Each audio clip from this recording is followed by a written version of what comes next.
Howrah station থেকে বেরোলেই চোখে পড়ে সারি সারি হোটেল আর লজ।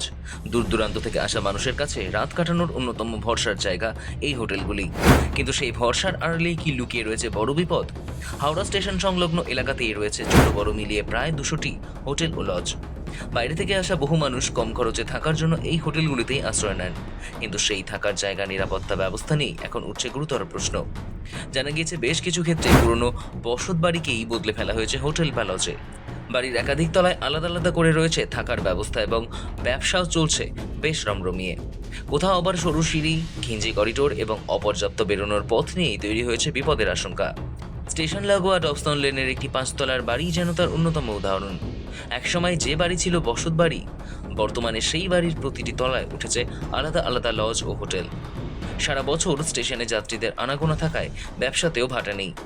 কিন্তু প্রশ্ন উঠছে, এই সমস্ত হোটেলে অগ্নি নিরাপত্তার ব্যবস্থা কতটা কার্যকর?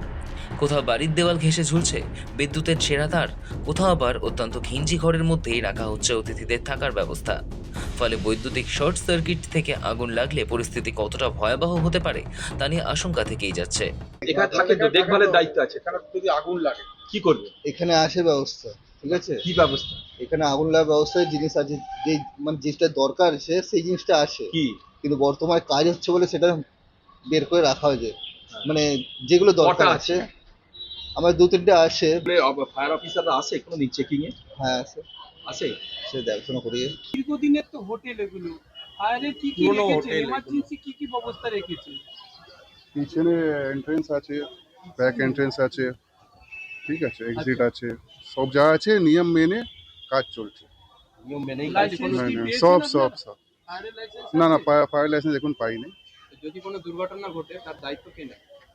আমরা তো অ্যাপ্লাই করেছি, সে তো প্রশাসন কতদিন দেখবে। আগে করেছেন apply? 10 বছর হয়ে গেছে। 10 বছর হয়ে গেছে, এখনো কোনো এখন ফায়ার দিচ্ছে না দিচ্ছে না। ইনস্ট্যান্ট আগুন লাগলে যে ওইটা আছে কি? ওটা আছে, ফায়ার এক্সটিংগুইশার আছে, ফায়ার এক্সটিংগুইশার আছে। কমিশনার যেটা আছে সারাই লাইসেন্সকে আমাদেরকে সব সিট দিয়েছে, কিন্তু ফায়ারে ওইখানে যায় তো ওইখানে বলে এইটা ক্রাইটেরিয়া আপনার কাছে আছে না। আপ গ্রাউন্ড ফ্লোরে কি কি ক্রাইটেরিয়া আছে তো বলতে পারবো না। ওরা কি চেকিং এ এসেছিল? না কোনোদিন এসেনি, না কোনোদিন আসেনি এখানে। আপনারা এটা বারবার জানিয়েছেন আবেদন? হ্যাঁ, এভরি ইয়ার তো স্যার কমিশনার আমরা ডাকে কি ফায়ারকে কি কাজ, কিন্তু ফায়ার না আমরা পাচ্ছি না। আমরা তো সব পেপারে অ্যাপ্লাই করে দিয়েছি। স্থানীয় সূত্রে খবর, ছোট ছোট বেশ কিছু লজ ও হোটেলের দমকলে প্রয়োজনীয় লাইসেন্স বা নিরাপত্তা সংক্রান্ত ছাড়পত্র রয়েছে কিনা তা নিয়েও প্রশ্ন রয়েছে। যদি অভিযোগের সত্যতা প্রশাসনিক তদন্তেই স্পষ্ট হবে। সবচেয়ে বড় আশঙ্কা, আগুন লাগলে ওই ঘিঞ্জি ভবনের থেকে অতিথিরা বেরোবেন কিভাবে? পর্যাপ্ত জরুরি নির্গমন পথ না থাকলে কয়েক মিনিটের মধ্যেই পরিস্থিতি নিয়ন্ত্রণের বাইরে চলে যেতে পারে।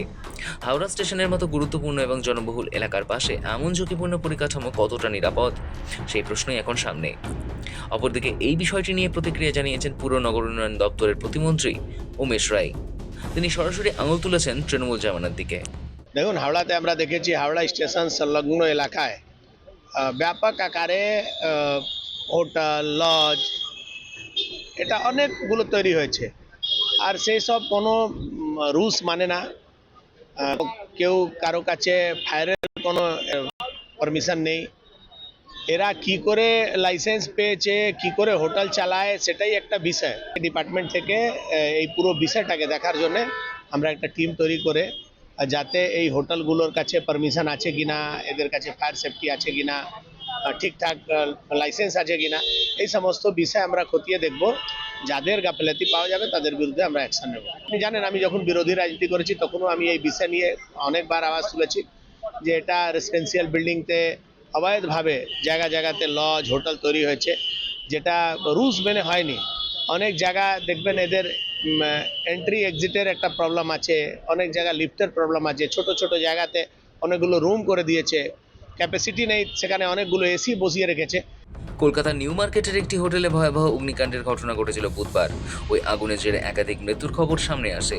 এই ঘটনার পর কলকাতা জুড়ে একাধিক হোটেল লজের বিরুদ্ধে ইতিমধ্যেই ব্যবস্থা নিতে শুরু করেছে প্রশাসন। এসবের মাঝেই এবার একই ধাঁচের দৃশ্য উঠে আসলো হাওড়া থেকে। হোটেলে রাত কাটাতে এসে যেন জীবনের ঝুঁকি নিয়ে থাকতে না হয় সাধারণ মানুষকে। তাই হাওড়া স্টেশন সংলগ্ন হোটেল ও লজগুলির অগ্নি নিরাপত্তার ব্যবস্থা নিয়ে দ্রুত ও কঠোর পরিদর্শনের দাবি উঠেছে।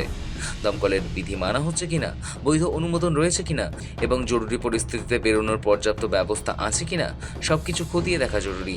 এখন দেখার কবে প্রশাসনের টনক নড়ে, কারণ দুর্ঘটনা ঘটে যাওয়ার পর ব্যবস্থা নেওয়ার চেয়ে দুর্ঘটনার আগে বিপদ চিহ্নিত করা অনেক বেশি গুরুত্বপূর্ণ। অর্পণ সিংহের রিপোর্ট, সময় কলকাতা।